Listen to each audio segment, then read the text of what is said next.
Ito ang Presidential Broadcast Service. Radyo Pilipinas. Radyo Publiko Ng bagong Pilipinas para sa bagong Pilipino. Naghahatid ng mahahalagang balita at impormasyon na guugnay ng pamahalaan sa sambayanan.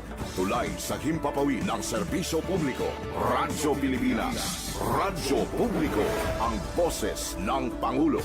Sa Iloilo, Radyo Pilipinas. 585 AM. Oras sa Radyo Pilipinas, Philippine Standard Time, alas 8:01 sa aga. Nagapanguna nga balita sa syudad, sa mga banwa, sa probinsya sang Iloilo, kag kaingon nga mga probinsya. Mga pananawon sa likod sang mga balita. Inyo mabatian sa Radyo Pilipinas Iloilo News. Mga balita nga magasugata sa inyo nga aga. Ginbantayan, ginsunod, gintipon sang Radyo Pilipinas Iloilo News Team. Gikan sa hulot balitaan. Diretso sa inyong palamatian. Yarian! Radyo Pilipinas Iloilo News.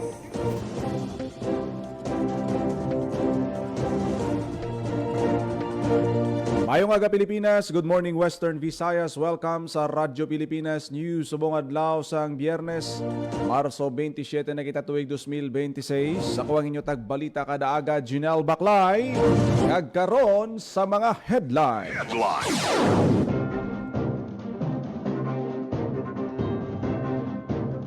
Makakatapos ang transport sector, naging benepisyaryo sa ginpatigayon nga Interagency Government Services Caravan sang Dole sa Ceres Terminal Buhang Haro.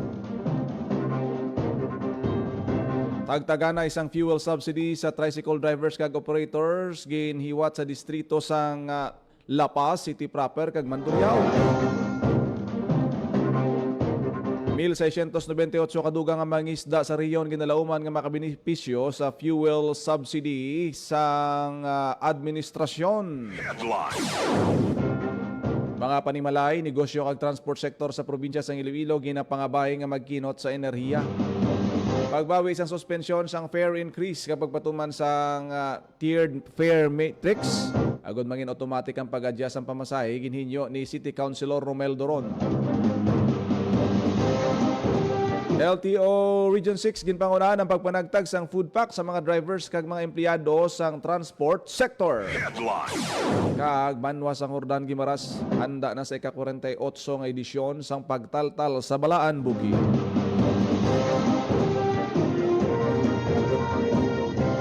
Oras sa Radyo Pilipinas, Philippine Standard Time, alas 8:04 sa aga. Kagkaron sa detalye sa aton mga balita lokal. Pilipinas. Radyo Pilipinas News. Mga katapos ang transport sector nangin benepisyaryo sa ginpatigayon nga Interagency Government Services Caravan nga ginhiwat sang Dole sa Ceres Terminal sa Buhang Haro. Radyo Pilipinas. Radyo Pilipinas. Report. Sa detalye sang balita. Serbisyo ang gintanyag sa mga katapos ang transport sector nga benepisyaryo sang giniwat nga Interagency Government Services Caravan kabayan sang high impact high visibility inspection sa transport sector sa pagpanguna sang Department of Labor and Employment Region 6. Lakip diri amo ang libre gunting, medical check-up, pagproseso sa mga dokumento kasubong sang SSS, Pag-ibig, PhilHealth kag madamo pa. Ginpahayag ni Dole 6 Regional Director Attorney Sixto Rodriguez Jr. Inimalipod isang transport sector sa apektado sang krisis sa pagsaka sang presyo sang langis kag sila ang prioridad sa ginpatigayon nga aktibidad sa bahin sang iban pa nga mga ehensya kasubong sang LTO yara sa masobra 1,000 ka food packs naman ang ginpanagtag sang ehensya sa mga benepisyaryo labi na mga empleyado sa mga bus companies, transport cooperative, mga drivers kag konduktor. Magalawig ang caravan hasta sa Marso 27 sa Vallecar Terminal sa Buhang Haro. Para sa Bagong Pilipinas, Jinel Baklay, Radyo Pilipinas, Radyo Publiko. Radyo Pilipinas. Paserbisyo ang gintanyag sa mga katapos ang transport sector. Tagtagana isang fuel subsidy sa tricycle drivers kag operators nagapadayon sa distrito sang La Paz City proper kag Mandurriao. Radyo Pilipinas. Radyo Pilipinas. Si Emero Santiagudo may balita. Nagapadayon ng tagtaganay sang fuel subsidy coupon sang Iloilo City Government sa tricycle drivers kag operators sa syudad bilang bulig sa pagsaka sa presyo sang gatong sa tunga sa nagapadayon nga tensyon sa Middle East. Sang Webes nakabaton sang fuel subsidy ang Tricycle Operators kag Drivers Association na kontoda gikan sa distrito sang La Paz, City proper kag Mandurriao. Yara sa 352 ka benepisyaryo gikan sa La Paz ang nakabaton sa fuel subsidy sa La Paz Gym. 161 gikan sa City proper ang nakabaton naman sa penthouse sa Iloilo City Hall. Kag 479 naman ang gikan sa Mandurriao. Kada benepisyaryo nagbaton sang fuel subsidy coupon nga nagabalor 500 pesos. Suno kay Joy Fantilanga Gorzal, spokesperson sang Office of the City Mayor, mahimo na gamiton kag ipatughong sang gasolina ang nabaton nga fuel subsidy coupon umpisa Biyernes, Marso 27, tubtob sa Sabado, Marso 28 sa accredited gas stations nga malapit sa ilang nga tagsakaruta. Sa kabugusan targets ng Iloilo City Government na matagaan sa fuel subsidy ang 1,718 ka tricycle drivers kag operators. Nagpasalig naman si Iloilo City Mayor Raisa Treñas na una pa lang ini nga batch sa fuel subsidy kag dinuan nila nga himuon ini nga bulanan. Pagkatapos ng tricycle drivers ang masunod naman nga makabaton sang fuel subsidy gikan sa Iloilo City Government amo ang mga public utility jeepneys. Para sa Bagong Pilipinas, Emerson Saguro, Radyo Pilipinas, Radyo Publiko. Radyo Pilipinas. Radyo Pilipinas News. Ginalauman nga makabenepisyo sa ginpasanggan nga fuel subsidy program sa administrasyon ng Dugang nga 1,698 ka mga mangingisda sa rehiyon. Suno kay Department of Agriculture, Bureau of Fisheries and Aquatic Resources o kung DABFAR Regional Director Remia Apari, ang mga ining ayuda kabahin sang dugang nga pondo nga ginpahin sa national government sa rehiyon kasunod sang pagtimbuok sang presyo sang produktong petrolyo. Target sang ila opisina nga matapos ang pagpanagtag sang fuel subsidy voucher sa mga dugang nga benepisyaryo sa tunga o kung sa tunga sang Abril. Payag pa niya pare ang dugang nga mga benepisyaryo amo mga mangisda nga narehistro sa Registry System of Basic Sectors in Agriculture kag may rehistrado nga bangka. Ginatagman niya pari nga antes pa man ang pagtimbok sang presyo sang petrolyo. Tugas ang ginagamo sa Middle East may 3,000 na ka mga mangisda sa rehiyon na nahatagan sang fuel subsidy sang ila ahensya karon nga tuig. Radyo Pilipinas. Radyo Pilipinas News. Lecture may kaangtanan sa kasaysayan kag kinamatarong sang pungsod sa West Philippine Sea. Ginpatigayon Radyo Pilipinas. Radyo Pilipinas Report. sa detalye sang balita ni Hope Ginhiwat sa Turichante. Iloilo ang isa sa importante nga lecture nga nagatuyo padalumon pa ang ihibalo sang publiko ilabi na sa kabataan tuhoy sa kasaysayan kag kinamatarong sang pungsod sa West Philippine Sea. Ginpangunahan ni Anay Justice ang Korte Suprema, Justice Antonio Carpio, ang lecture sa Casa Real de Iloilo. Ginaphag sa aktibidad ang importansya sa makasaysayan nga mapa bilang ebidensya sang sakop sang teritoryo sang Pilipinas kag ang koneksyon sini sa diskusyon sa West Philippine Sea. Magluwas sa mga empleyado sang Kapitolyo, nagtambong man sa lecture ang mga estudyante kag manunudlo sa syudad kag probinsya sang Iloilo. Natagan man sila sang oportunidad nga makapamangkot sa Anay SC Justice para mas mahangpan ang soberanya. Kung madumduman, nagpasar sang ordinansa sang kuniang panlalawigan ng Iloilo, ang Iloilo Legislative Ordinance on the West Philippine Sea o kon I Love WPS nga may katuyuan nga mangin kabahin sang subject sa basic education ang lecture sa West Philippine Sea. Para sa Bagong Pilipinas, Hope Turichante, Radyo Pilipinas, Radyo Publiko. Radyo Pilipinas. Radyo Pilipinas News. Mga panimalay, negosyo kag transport sector sa probinsya sang Iloilo ginpangabay nga magkinot sa enerhiya. Radyo Pilipinas. Radyo Pilipinas Report. Sa balita ni Hope Turichante. Nagpagwa sang dugang nga executive order si Iloilo Governor Arthur Defensor Jr. sa pagkinot sang enerhiya bangod sang nagataas nga presyo sang gatong. Sandig sa Executive Order number 034-A nga ginpirmahan ni Governor Defensor sang Marso 25 ang mga residential, commercial, industrial kag transport sectors ginapangabay nga magsunod sa mga pagsulundan agud malikawan ang sobra nga paggamit sang enerhiya. sa paggamit sang air conditioning units kung ara sa mga common areas kaangay sang lobby kag hallway dapat nakaset sa hindi magnubo sa 24 degrees Celsius. Samtang ang temperatura sa mga operating spaces kaangay sang opisina, hotels kag malls sarang maset sa 23 degrees Celsius. Agud hindi mapaiway ang comfort sa mga pumuluyo o kon kliyente samtang nagakinot sa enerhiya. Ginapangabay naman ang mga establishmento nga ihagan-hagan ang paggamit sang elevator kag magamit sang natural lighting o kung mahimo mag-shift sa renewable energy. Ginarekomendar man sang EO sang gobernador ang pagpatuman sang alternative work setups kaangay sang remote work, staggered shift o kun ang flexible schedules para mapanubo ang facility energy consumption. Ginaduso man sang provincial government ang carpooling, public transport kag electric vehicle deployment. Para sa bagong Pilipinas, Hope Trichante, Radyo Pilipinas, Radyo Publiko. Radyo Pilipinas. Radyo Pilipinas News. Magbawi sang suspensyon sang fare increase kapag patuman sang tiered fare matrix. Agod mangin automatic ang pag-adjust sang pamasahe. Gininyo ni City Councilor Romel Doron kay Presidente Marcos. Radyo Pilipinas. Radyo Pilipinas. Report. Sa detalye sang balita ni Emma Rose Santiagudo. Nagpanawagan kay Presidente Ferdinand R. Marcos Jr. si Councilor Romel Doron, Chairman sang Committee on Public Utilities sang Sangguniang Panglungsod, nga i-lift ang suspensyon sang pagsaka sang plete nga una ginaprubahan sang Land Transportation Franchising and Regulatory Board o kon LTFRB.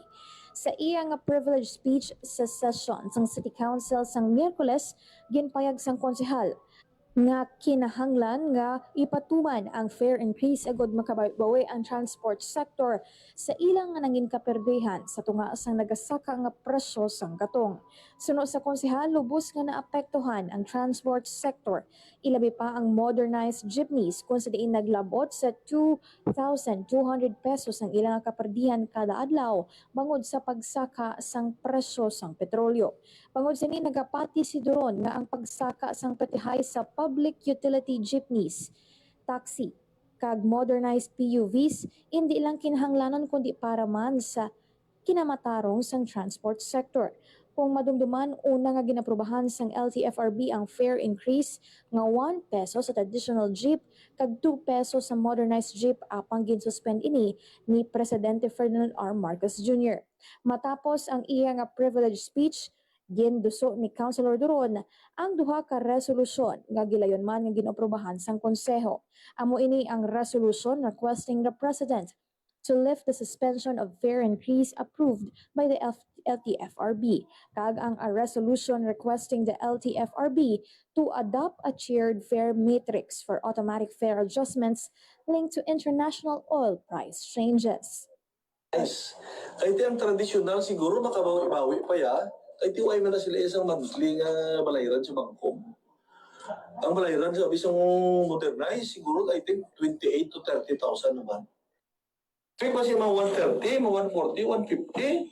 Di, ang 2 pesos na saka nila ito, wala na ito, ikaon na ito. Ikaon na ito sa price increase. So paano mabuhay ang ordinaryo mga driver? Ang kabahin sang pagpahayag ni Councilor Romel Doron. Para sa Bagong Pilipinas, Emerald Santiagudo, Radyo Pilipinas, Radyo Publiko. Radyo Pilipinas. Radyo Pilipinas News. Nagtipon ng kapin 5 kagatos ka mga mangunguma sa Alimudjan para sa selebrasyon sa ikasyam nga Farmers Day. Aktibidad na gatuyong nga kilalaon ang kabakod kag dako nga kontribusyon sa mga mangunguma sa banwa sa piyak sa mga pagpanghangkat kag problema. Padayon nga nagatinguha nga makahatag sang pagkaon sa kada lamesa.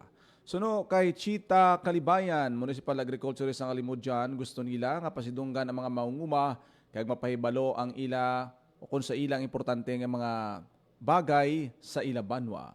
Sa yan ang mensahe ginpalabot naman ni Alimudjan Mayor Ayan Kenneth Alfetche ang iya pagsaludo sa kontribusyon sa mga mangunguma nga nagpasalig nga nagapangita gid sa pamaagi ang lokal nga panguluhan. Agud matabangan ang ilang makinahanglanon labi na ang epekto sa pagtaas ng presyo sa produktong petrolyo. Kaupod sa mga lokal nga opisyal, nagbuylog man sa aktibidad ang mga tiglawas ng Department of Agriculture Western Visayas, Philippine Coconut Authority, Philippine Crop Insurance Corporation, Office of the Provincial Agriculturist kag Office of the Provincial Veterinarian. Kada opisina nagpaambit sa mga update sa ilang mga serbisyo kag programa para sa mga mangunguma. Samtang ginkilala naman sa aktibidad ang mga tagdaog sa labing una nga paindis-indis sa mga communal garden. Nagatagman sang dugang nga kalipay ang ginhiwat nga raffle sa diin nanuhay-tuhay nga mga papremyo ang ginpanagtag sa mga mangunguma. Radyo Pilipinas. Radyo Pilipinas News. Land Transportation Office 6 ginpangunahan ang pagpanagtag sang food packs sa mga drivers kag mga empleyado sang transport sector. Radyo Pilipinas. Radyo Pilipinas. Detalye sang balita. Nagpagpasalamat sang mekaniko nga si Jose Benji Berbanyo sa nabaton nga food packs gikan sa Land Transportation Office 6. Isa siya sa mga nagpila sa giniwat nga food packs distribution sang ahensya sa ginpatigayon nga Interagency Government Services Caravan nga ginhiwat sa Ceres Terminal Buhang Haro sa pagpanguna sang DOLE. Kabahin sang High Visibility Impact Inspection Activity ginpahayag ni LTO6 Director Attorney Godioso Hiduspan II sa baylo nga serbisyo ilagin desisyonan ng paghatag sang bugas kag pagkaon sa mga benepisyaryo kasubong sa mga drivers, konduktor, mekaniko kag mga empleyado gikan sa mga transport co-op. Hindi malipod maski paano suno kay Hiduspan makabulig ang pagkaon sa temporaryo nga pagkinahanglan sa mga benepisyaryo labi na sa mga empleyado sang transport group.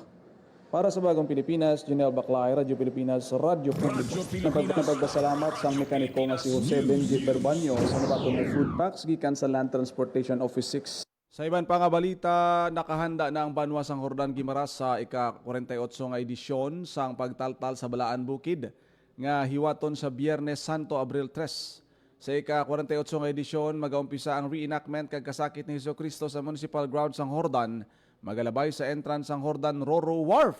May pilaman ka scenes nga masaksihan sa Hoskin Cover Gym padulong sa iconic nga Balaan Bukid sa dinhiwaton ng pagtaltal. Sa kapinlima kadekada na nga presentasyon ni libo ka mga dumuluong halin sa nagkalain-lain nga lugar ang nagapadulong agud maglantaw sang presentasyon kag magpamalandong. Suno kay Mayor John Edward Gando, komitido ang munisipyo kag ang pagtaltal sa Balaan Bukid Foundation nga pasanyugon pa ang presentasyon para sa mga pilgrims kag pumuluyo. Ginaimbitar sang banwang tanan nga pilgrims kag dumuluong nga saksihan ang ika-48 nga edisyon sang pagtaltal sa Balaan Bukid. Radyo Pilipinas. Radyo Pilipinas News. Agod protektahan kag i-promote ang mga kinamatarong sa mga trabahador gindala sa Iloilo City sa Federation of Free Workers kag Danish Trade Union Development Agency ang Workers' Rights Watch kung sa diin gin-highlight ang Workers' Rights Watch Report 2025 nga nagadetalye sang estado sang freedom of association sa pungsod Pilipinas. Sa aktibidad nga gidalakipan sang training, seminars kag dialogo kaupod sang nanuhay-tuhay nga trade unions kag union groups sa isla sang Panay kag Negros. Ginpangunahan ni Attorney Jose Sani Matula, National President sang Federation of Free Workers, Camille Pauline Delehente, Executive Director sang Center for Trade Union and Human Rights. Nagiban pa nga opisyales sang United Labor, FFW, DTDA, kilusan ang manggagawang kababainhan, National Federation of Sugar Workers, kagiban pa.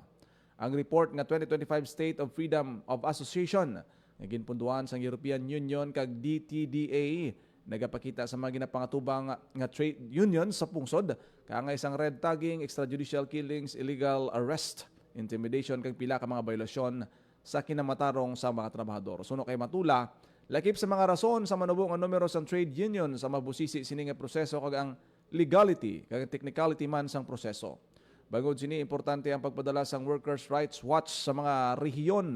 Lakip na sa Iloilo City agud magpalapnag pa ang importansya sang pagtukod sang union o kon pag-organize. Para naman kay Elmer Foro sang United Labor, tuman kay importante ang pag-unionize labi pa subong ation sang energy emergency sa pagtaas sang presyo sang gatong kung sa diin madamo sang trabahador ang lubos nga naapektuhan. Radyo Pilipinas.